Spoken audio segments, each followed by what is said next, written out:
হাওড়ার অঙ্কুরাটি চেকপোস্টের কাছে মাল বোঝাই গাড়িতে আগুন লাগার ঘটনায় চাঞ্চল্য ছড়ালো এলাকায়। জানা যায়, জালান কমপ্লেক্সের 1 নম্বর গেট থেকে একটি মাল বোঝাই গাড়ি কলকাতার চিতপুরের উদ্দেশ্যে রওনা দেয়। পথে অঙ্কুরাটি চেকপোস্টের কাছে গাড়ির চালক গাড়িটি রাস্তার ধারে দাঁড় করিয়ে খাওয়া দাওয়া করছিলেন। সেই সময় হঠাৎই তিনি দেখতে পান গাড়ি থেকে ধোঁয়া বেরোচ্ছে। এরপর গাড়ির ভিতরে থাকা গাড়ির যন্ত্রাংশ ও কেমিক্যালের বোতল দ্রুত নামানোর চেষ্টা করেন চালক। খবর পেয়ে ঘটনাস্থলে পৌঁছায় ডোমজুর থানার পুলিশ এবং দমকলের একটি ইঞ্জিন। দমকল কর্মীরা আগুন নিয়ন্ত্রণে আনে। এই ঘটনায় এখনো পর্যন্ত হতাহতের কোনো খবর পাওয়া যায়নি।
জল বাইরে যাচ্ছে না তো না করে এই কাজটা করলে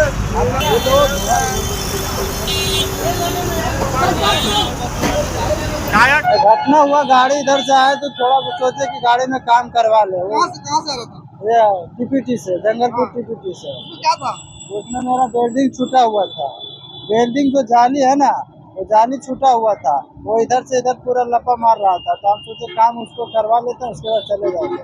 अभी सुबह से खाना भी नहीं खाए, तो बोले काम करवा के आगे खाना खा लूंगा। उतने में पता नहीं कैसे पकड़ लिया। फिर हम देखे तो फिर पानी लाए वहाँ से मांग के, तो हम पानी डाले तो लेकिन नहीं हुआ। फिर हम गेट खोल के माल खाली करने लगे। अकेले मेरे को जितना हुआ उतना हम अपना तरफ से कोशिश की। गाड़ी तो कहाँ जा रहा था? ये चितपुर जा रहा था। तो गाड़ी के अंदर में माल लोड क्या था उसमें? माल क्या था, कार्टून में क्या रहता है बैरल का, हमको क्या मालूम वो तो रहता है। केमिकल है उसमें। अब क्या है ना, वो हमको भी नहीं मालूम रहता है। किसका माल हो बोला?